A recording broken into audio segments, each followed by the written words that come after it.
Bienvenidas y bienvenidos.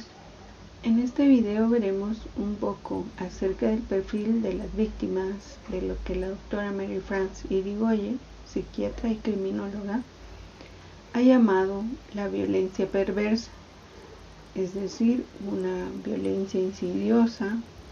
El acoso generalmente se puede dar en el ambiente familiar, en la pareja, en el lugar de trabajo, en el lugar de estudio. Recordemos que el perfil de los agresores es que generalmente comparten algún trastorno antisocial de la personalidad. Estamos hablando de la perversión narcisista, lo que anteriormente por décadas se llamó el sociópata o el psicópata. También hay otros perfiles según la doctora Mary France Irigoyen, pero los principales son estos ya mencionados. Ahora en este video veremos el perfil de las víctimas. Y según la doctora Irigoyen, hay dos tipos de vulnerabilidades desde un marco general que debilitan la posición de la víctima frente al abuso. Una es la vulnerabilidad social o socialización, en la cual encontramos los roles de género, que son prescripciones, normas y expectativas del comportamiento de lo femenino y lo masculino, es decir, cómo deben comportarse las mujeres y cómo deben hacerlo los hombres. Estereotipos, creencias y atribuciones sobre cómo debe ser y cómo debe comportarse cada género. Identidad, que se define quiénes somos y comienza desde antes de nacer. Los roles de género de las mujeres.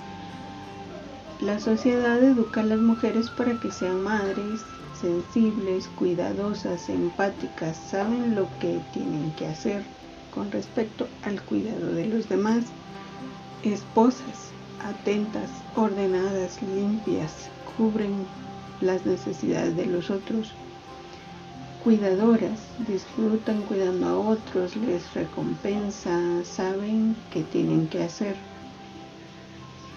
Los hombres son educados para ser padres, divertidos, autoritarios, con tiempo de ocio, distantes, que tienen conocimientos. Los maridos cuidan de sus esposas y de sus hijos, llevan el salario al hogar, tienen aficiones, les gusta ver el fútbol. Aventureros, les encanta siempre la aventura, arriesgan, no tienen miedo. Limitan la expresión de emociones como la tristeza.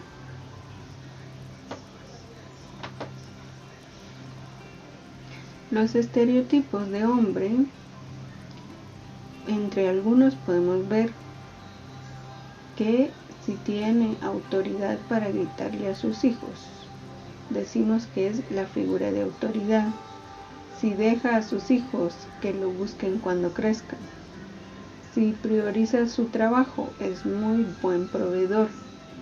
A la mujer, si le grita a sus hijos, decimos que es histérica. Si deja a sus hijos, que es madre desnaturalizada. Si prioriza su trabajo, es una egoísta. Vemos que lo que se considera como un atributo valorado o valioso en los hombres, en la mujer se considera una desventaja. Vemos que los roles en el trabajo de la mujer es la reproducción, en lo masculino o en los hombres es de producción. El tiempo en la mujer es circular, no tiene principio ni fin, el trabajo nunca termina, ni afuera ni dentro de la casa. No tiene valor económico, no tiene importancia social. En el hombre o en lo masculino, el tiempo es limitado, el laboral por supuesto. Produce bienes y servicios y tiene visibilización social. Los espacios en las mujeres o en lo femenino es el espacio doméstico, privado, invisible, escasas relaciones sociales. En lo masculino o en los hombres el espacio es público, espacio de relación y de poder. También tenemos la vulnerabilidad psicológica, y aquí entran aspectos tanto del conocimiento de la víctima, de su personalidad, de su socialización, como vemos los roles de género, lo que a ella se le ha indicado que es ser mujer, porque la mayoría de víctimas en porcentaje son mujeres y hombres también que comparten ciertas características que se consideran femeninas. La vulnerabilidad psicológica, una muy importante, es la ignorancia sobre el mecanismo del abuso. Y veamos textualmente algo que la doctora Mary France Irigoyen expone en el libro El acoso moral al trato psicológico en la vida cotidiana. Entre comillas, las víctimas al principio, y contrariamente a lo que los agresores pretenden hacer creer, no son personas afectadas de alguna patología o particularmente débiles.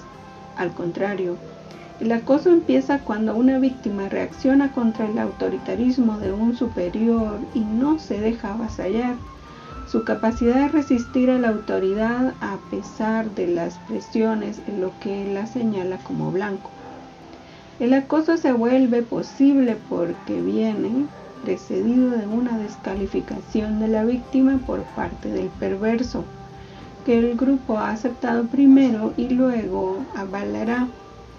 Esta depreciación de la víctima justifica posteriormente la crueldad que se ha ejercido con ella y conduce a pensar que se merece lo que le ocurre.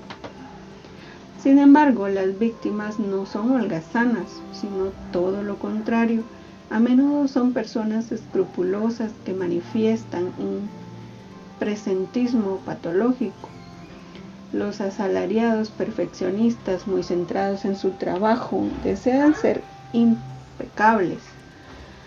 Se quedan muy tarde en la oficina, no dudan en acudir a trabajar durante el fin de semana y no faltan ni siquiera cuando están enfermos. Los norteamericanos utilizan el término adicto al trabajo para señalar claramente que se trata de una forma de dependencia al trabajo. Esta última está ligada a una predisposición del carácter de la víctima, pero sobre todo es una consecuencia del dominio que la empresa ejerce sobre sus asalariados. Por un efecto perverso de la protección de las personas en la empresa, no se puede prescindir, por ejemplo, de una mujer encinta. El proceso de acoso arranca cuando una empleada que hasta ese momento se centraba totalmente en su trabajo anuncia su embarazo. Para el patrón esto significa que causará baja por maternidad, que se marchará más pronto por las tardes para ir a buscar a su hijo a la guardería, que se ausentará cuando el niño está enfermo, etc. En suma, el patrón teme que esta empleada ejemplar deje de estar enteramente a su disposición. Cuando el proceso de acoso se instaura, la víctima es estigmatizada. Se dice que el trato con ella es difícil, que tiene mal carácter o que está loca. Se considera que su personalidad es la responsable de las consecuencias del conflicto y la gente se olvida de cómo era antes o de cómo es en otro contexto. Una vez que la víctima se la saca de sus casillas, no es extraño que se convierta en lo que pretenden convertirla. Una persona acosada no puede rendir al máximo de sus posibilidades, presta menos atención, se muestra ineficaz y da pie a que se critique la calidad de su trabajo. Llegados a este punto, a sus compañeros les resulta fácil separarse de ella, dada su incompetencia o su falta de profesionalidad. El caso particular de los paranoicos leves que se hacen pasar por víctimas no debería enmascarar la existencia de las verdaderas víctimas del acoso. Los primeros son individuos tiránicos e inflexibles que entran fácilmente en conflicto con las personas que les rodean, que no aceptan ninguna crítica y que se sienten fácilmente rechazados. Se hallan lejos de ser víctimas verdaderas y más cerca de erigirse como eventuales agresores, y se pueden identificar por su rigidez de carácter y porque no se sientan nunca culpables. La doctora Mary Frances Irigoyen, el acoso moral. La doctora aquí nos explica un poco sobre un caso de una víctima de acoso laboral. Sin embargo, el mecanismo de acoso, como ya dijimos, puede ser en varios lugares donde haya un grupo social. Puede ser la familia, la escuela, el lugar religioso, la comunidad en sí, el barrio. Cualquier lugar puede ser objeto de que un grupo o una persona acose a otra persona o un grupo hacia una persona. La vulnerabilidad psicológica de la víctima, una de ellas estriba en que no es desconfiada. Ella tiene empatía hacia los demás. Cree que los demás tienen una bondad intrínseca, una bondad innata, cuando algunos ya nacen perversos y otros se hacen perversos. Tenemos los conceptos de psicopatía y sociopatía. Muchos de los psicópatas nacen perversos, es decir, que aunque tengan un ambiente familiar de una familia estable y amorosa, aún así desarrollan la perversidad, y familias donde primicia la violencia, niños que nacen normales se convierten en sociópatas. Entonces, una vulnerabilidad de la víctima es creer que todos son buenos por naturaleza y confiar en los demás sin tener ningún sentido de protección. La empatía hacia los otros, olvidándose de sí misma.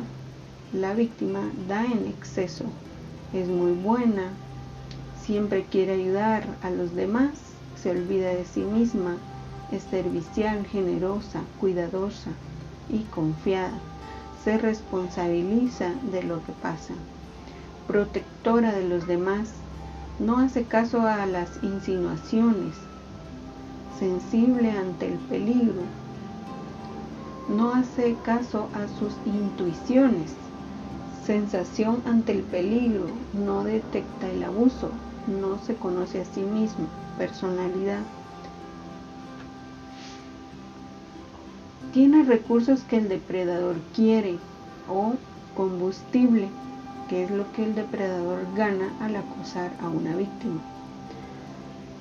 Algunos recursos que el depredador quiere de la víctima podrían ser materiales, como el dinero, una posición de poder social o laboral, los contactos importantes de la víctima, entre otras cosas. Psicológicos. La víctima posee muchas cualidades que el depredador no conoce, pero que sí detecta que otras personas tienen y él los quiere para sí. De ahí nace la envidia patológica, pero como el depredador no puede tenerlos, opta por destruir al objeto que le muestra su carencia, es decir, la víctima. Algunos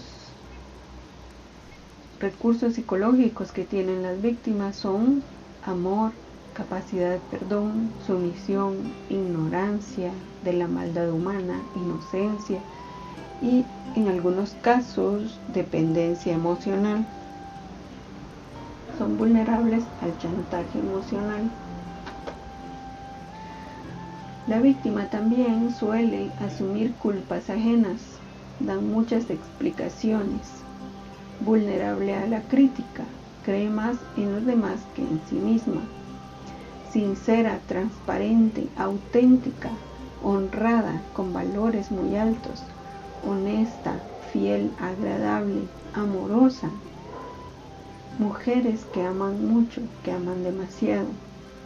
inteligente, sensible, puede estar aburrida, ser muy creativa y muy curiosa, depresión, ansiedad o angustia existencial. Estos son estados que el depredador puede crear en ella a través de sus mecanismos de crear estas emociones fuertes en la víctima para desde ahí poder manipularla.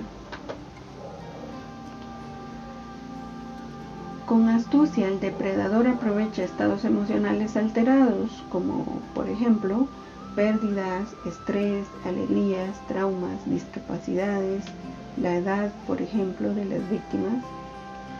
Las edades más vulnerables son la niñez, la adolescencia y la adultez mayor. El depredador aprovecha o crea estados emocionales alterados, vulnerabilidad momentánea, por ejemplo, con el bombardeo de amor. El depredador causa un químico en el cuerpo de la víctima, causándole, entre comillas, enamoramiento. Es una secreción de muchas hormonas que le van a impedir a la víctima activar 100% su corteza prefrontal, que es el área lógica. Para ganarse la confianza de la víctima, esto la cegará para desconfiar del depredador a pesar de las evidencias de su maldad.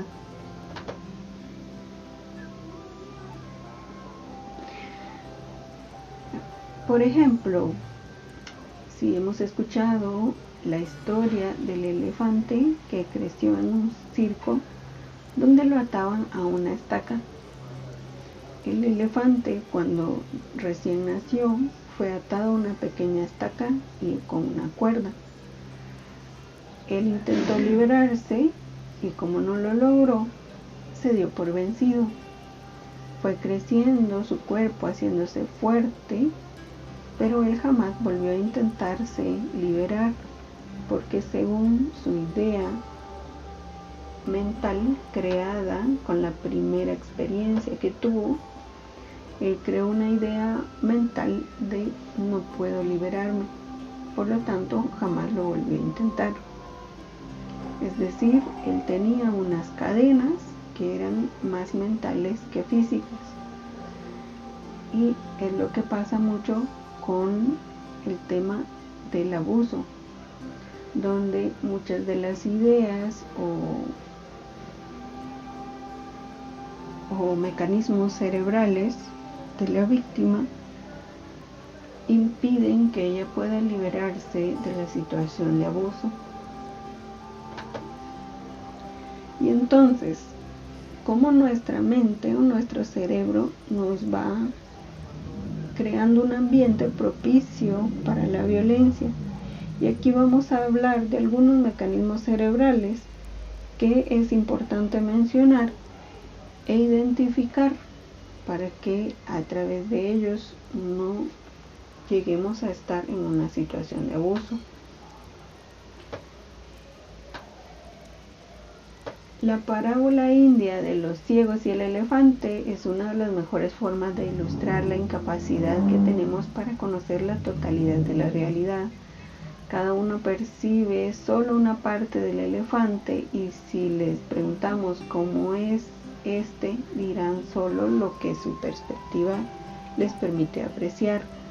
Todos estarán en lo cierto, pero porque el animal tiene esas características, pero el error reside en aferrarse aislada y ciegamente a su propio punto de vista.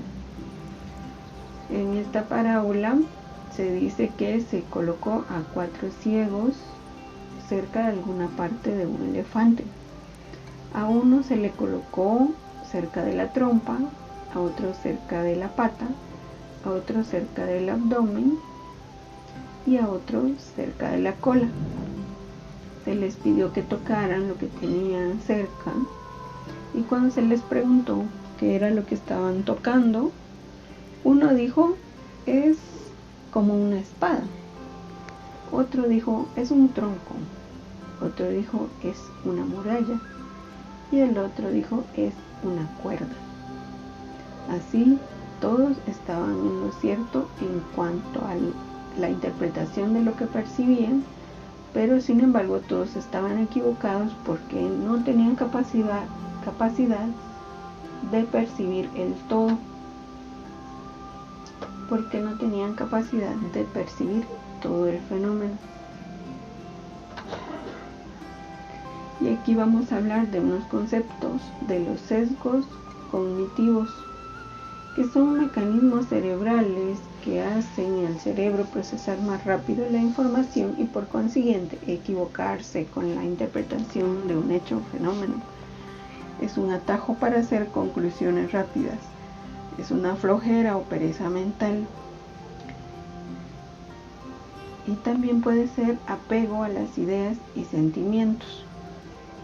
Factores que potencian los sesgos cognitivos: las presiones sociales, influencia de personas cercanas y los medios de comunicación. Motivaciones individuales, influencia de la comunicación interna. Emociones, factor de potenciador muy poderoso. Límites de procesamiento, depende de cómo procesamos y de la información previa que tengamos.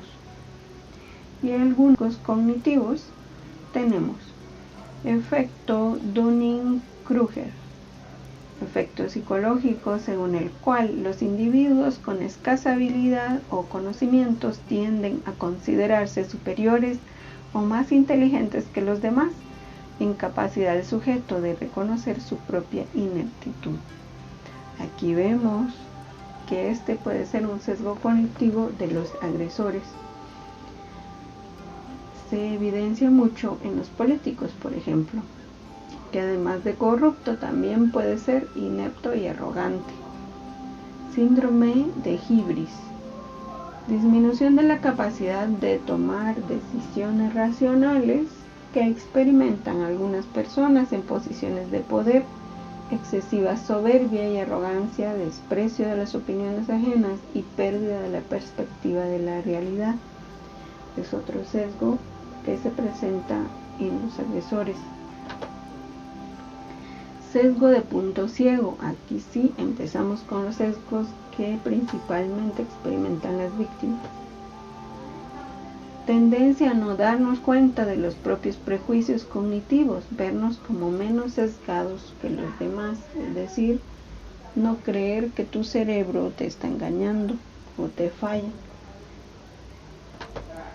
Podemos ver aquí la imagen típica de un examen psicológico de percepción, donde a primera vista podríamos interpretar que la imagen se trata de una anciana o de una joven.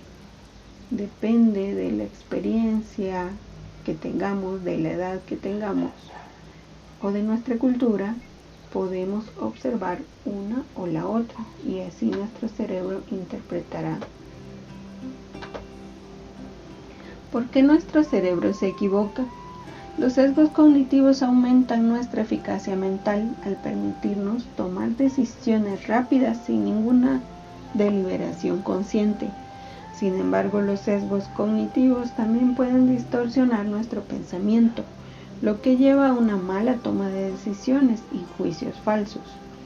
3 sesgos cognitivos comunes son el error de atribución fundamental, sesgo retrospectivo y el sesgo de confirmación. El sesgo de correspondencia, denominado también error de atribución, también conocido como sesgo de correspondencia, es la tendencia general a atribuir el comportamiento de otro individuo a su personalidad y rasgos internos en lugar de la situación o los factores externos. Se considera un sesgo del juicio social. Por ejemplo, una serie de estudios mostró que las personas atribuyen las acciones de un personaje de televisión a los rasgos de personalidad del actor que interpreta el personaje. Esto sucedió a pesar de que los participantes sabían que el comportamiento de los actores estaba dictado por un guión. Numerosos estudios han demostrado esta tendencia a creer que cualquier comportamiento que exhiba un individuo surge de sus características individuales incluso cuando el conocimiento de la situación debería indicar lo contrario. Tendencia de hacer excesivo énfasis en las explicaciones fundamentadas, comportamientos o experiencias personales de otras personas. Sesgo retrospectivo o sesgo a posteriori es la inclinación a ver los eventos pretéritos como predecibles, el juicio de retrospectiva. El sesgo retrospectivo o el efecto "lo sabía todo el tiempo" nos lleva a creer que podríamos haber predicho correctamente el resultado de los eventos pasados después de haber aprendido cuál fue su resultado. Es un sesgo de memoria en el que las personas creen que sabían el resultado de un evento todo el tiempo, a pesar de que no lo sabían. Este sesgo dificulta la evaluación adecuada de una decisión, ya que las personas se centrarán en el resultado y no en la lógica del proceso de toma de decisiones en sí. Por ejemplo, si el equipo favorito de un individuo gana un gran juego, pueden afirmar que sabían que el equipo ganaría, incluso si no estaban seguros antes del juego. ¿Cómo evitarlo? Preguntándonos qué tan probable era en realidad que se produjera un evento como ese. Por ejemplo, cuando inicia una relación sentimental, tener cierta intuición de saber que no va a tener buen fin y aún así seguir con la relación después de identificar la violencia y hacer contacto cero. La víctima generalmente piensa: yo lo supe todo el tiempo. El efecto Dunning-Kruger. Cuando un individuo con escasa habilidad sufre de un sentimiento de superioridad ilusorio, creyéndose más inteligente o capaz que otros, o al contrario, una persona muy preparada que subestima sus capacidades. ¿Cómo evitarlo? Tomando menos decisiones en base a una autoevaluación de nuestras capacidades.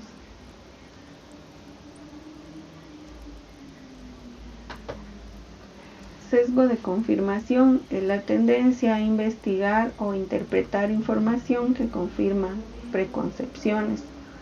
El sesgo de confirmación es un sesgo de creencia en el que las personas tienden a buscar, interpretar y recordar información de una persona que confirme sus nociones e ideas preconcebidas.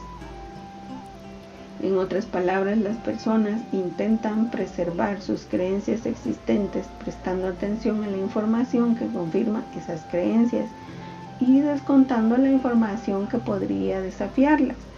El sesgo de confirmación se puede ver en acción en muchas facetas de la vida, incluidas las políticas que uno defiende y uno cree en una explicación científica específica para fenómenos como el cambio climático o las vacunas, por ejemplo.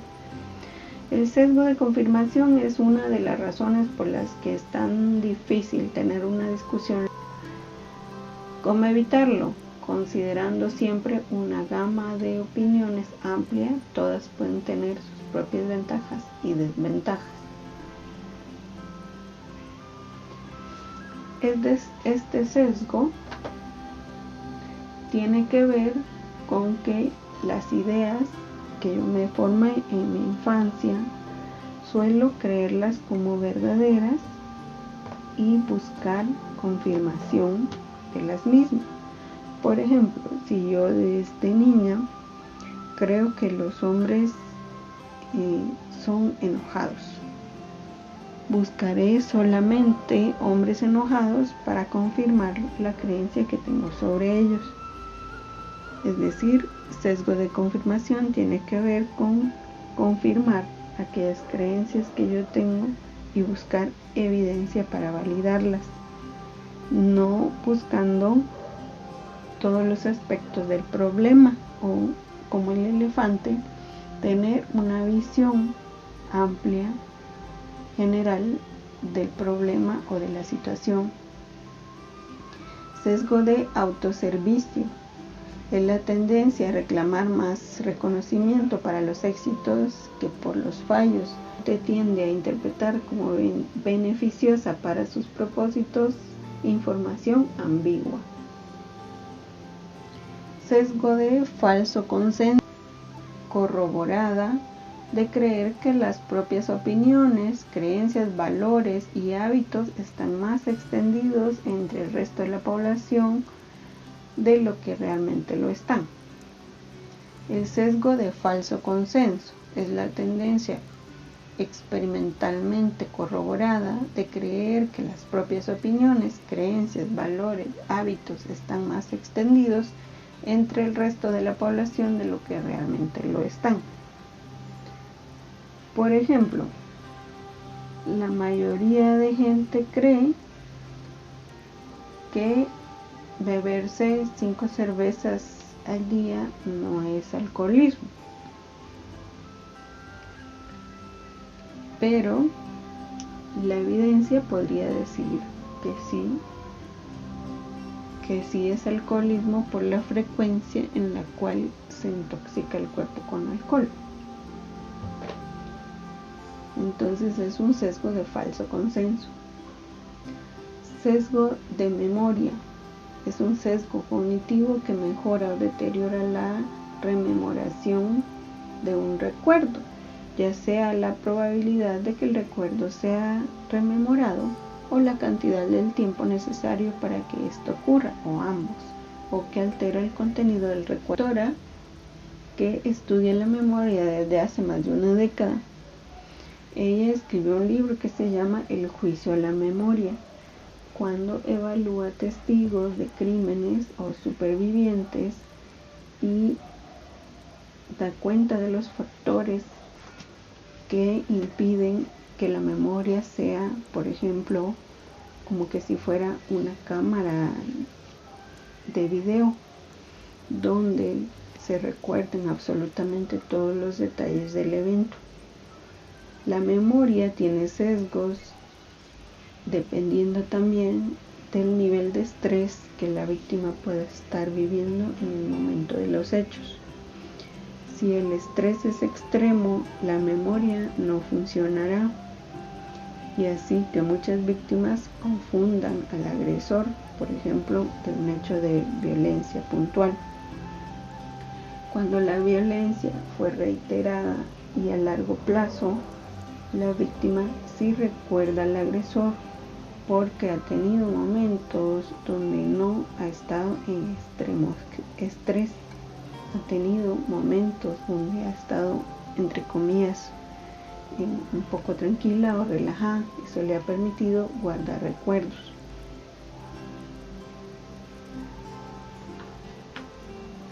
Sesgo de representación.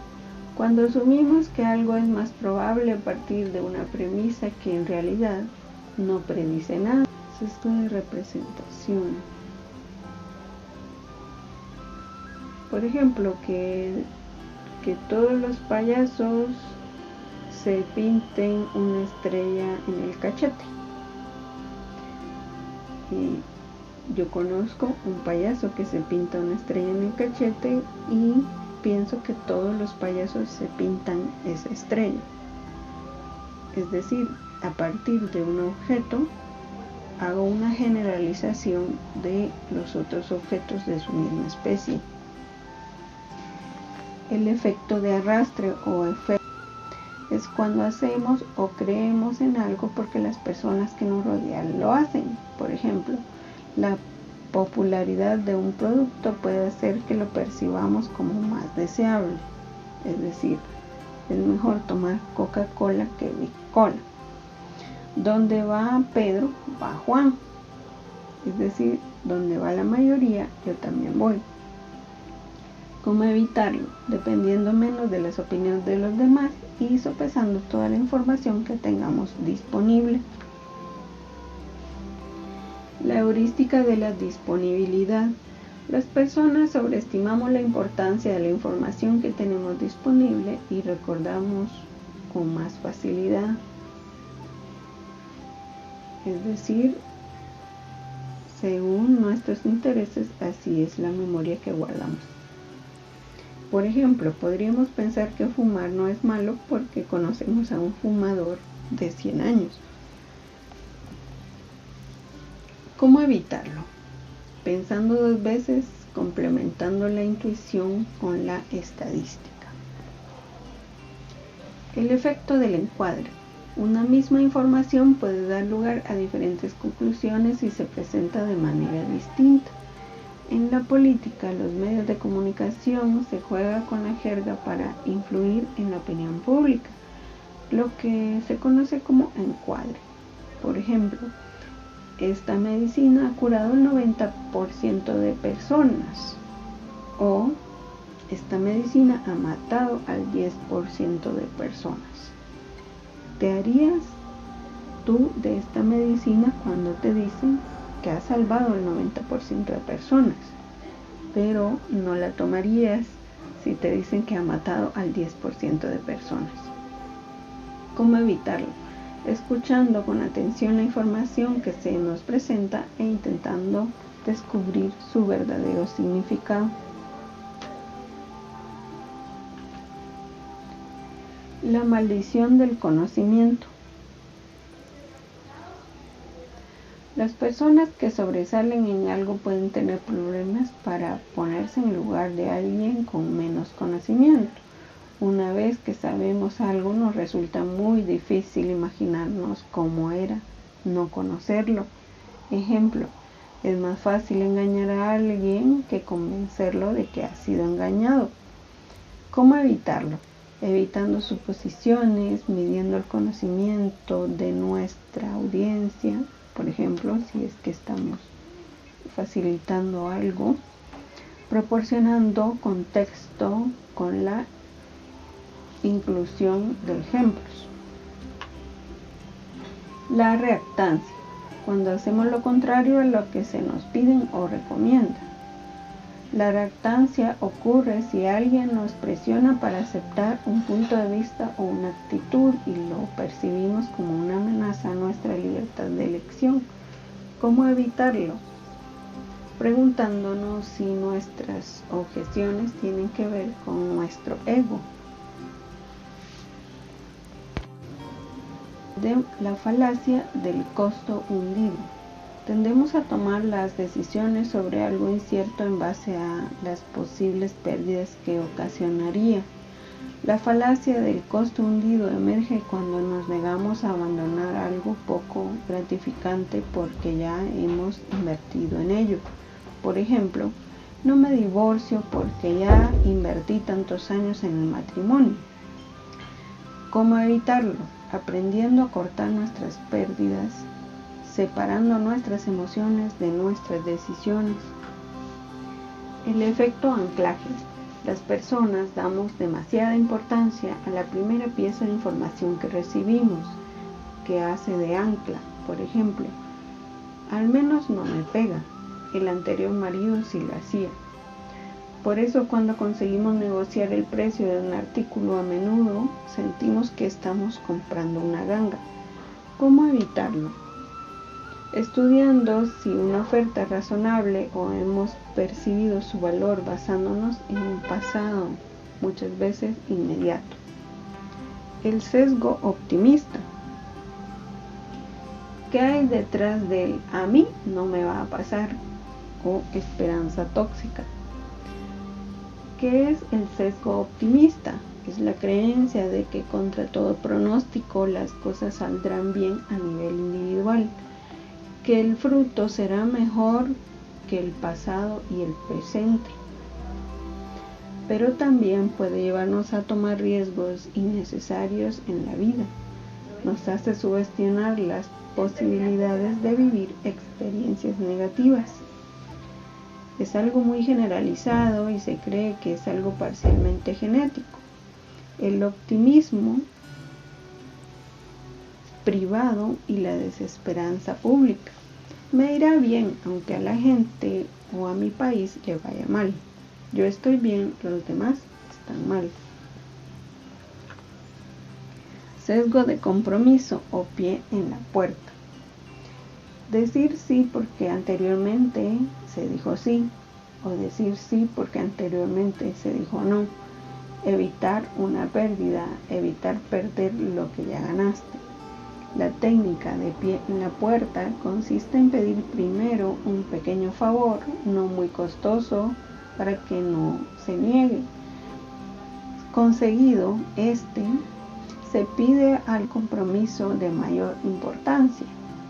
Tiende a aceptarla motivado por el deseo de mostrarse consecuente. Es el opuesto de la técnica portazo en la cara. La influencia de la técnica pie en la puerta es mayor cuando el compromiso se hace público. El primer paso conseguido es costoso. El blanco de la influencia ha tenido la posibilidad de elegir libremente. Por ejemplo, le dice una chica a la otra: ¿puedo quedarme 5 minutos contigo? Le dice hoy, y mañana hazme un café. Esta técnica del pie en la puerta también se puede ejemplificar cuando se le pide a una persona que se case con otra en un lugar público o de manera pública. Estas también se conocen como técnicas de persuasión.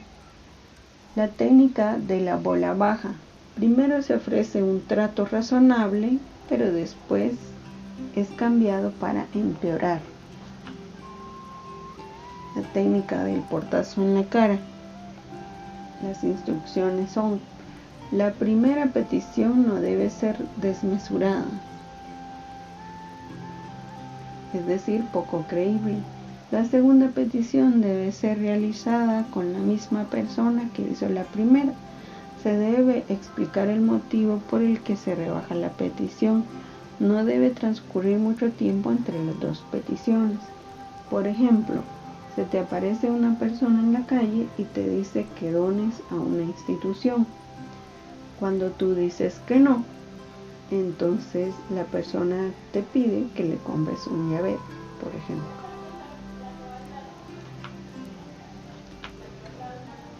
Entonces aquí tenemos muchas de las situaciones que pasan en un cerebro normal, pero que los agresores aprovechan para crear esa confusión cerebral en las ideas, y de las ideas a los sentimientos y emociones, y así tener control sobre la víctima.